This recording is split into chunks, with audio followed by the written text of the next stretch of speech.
ಸ್ನೇಹಿತರೆ, ಇವತ್ತು ಟೀಚರ್ಸ್ ಡೇದು ಚಿಟ್ಟಿ ಖರೀದಿ ಮಾಡಿದ್ವಿ. 200 ರೂಪಾಯಿ ತೊಗೊಂಡ್ರು.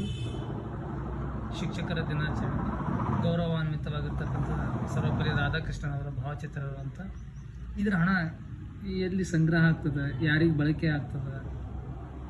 ಶಿಕ್ಷಕರಂದರೆ ಕೇವಲ ಸರ್ಕಾರಿ ನೌಕರಿಯಲ್ಲಿ ಶಿಕ್ಷಕರಾಗಿ ಸೇವೆ ಸಲ್ಲಿಸುವವರು ಮಾತ್ರ ಶಿಕ್ಷಕರು, ಅಥವಾ ಖಾಸಗಿಯಲ್ಲಿಯೂ ಸೇವೆ ಸಲ್ಲಿಸುವ ಶಿಕ್ಷಕರು? ಹಾಗಾದರೆ ಖಾಸಗಿ ಸೇವೆ ಸಲ್ಲಿಸುವ ಶಿಕ್ಷಕರು ಈ ಒಂದು ಚೀಟಿಯನ್ನು ಪಡೆದಿರ್ತಾರೆ. ಅವರು ಶಿಕ್ಷಕರ ನಿಧಿಗೆ ಹಣವನ್ನು ಸಂದಾಯ ಮಾಡಿರ್ತಾರೆ. ಅವರ ಮಕ್ಕಳ ಶಿಕ್ಷಣಕ್ಕಾಗಲಿ ಅಥವಾ ಅವರ ಕುಟುಂಬದ ಯಾವುದೇ ರೀತಿಯ ಆಸ್ಪತ್ರೆಯ ಖರ್ಚುಗಳಿಗಾಗಲಿ ಈ ಸಂಘದಿಂದ ಏನಾದರೂ ಸಹಾಯ ಪಡೆಯಬಹುದಾ? ಅಥವಾ ಸರ್ಕಾರಿ ಶಿಕ್ಷಕರು ಮಾತ್ರ ಇದರ ಸಹಾಯ ಪಡೆಯಬಹುದಾ? ಹಾಗಾದರೆ ಸರ್ಕಾರಿ ಶಿಕ್ಷಕರೇ ಇದಕ್ಕೆ ಸಂದಾಯ ಮಾಡಬೇಕು.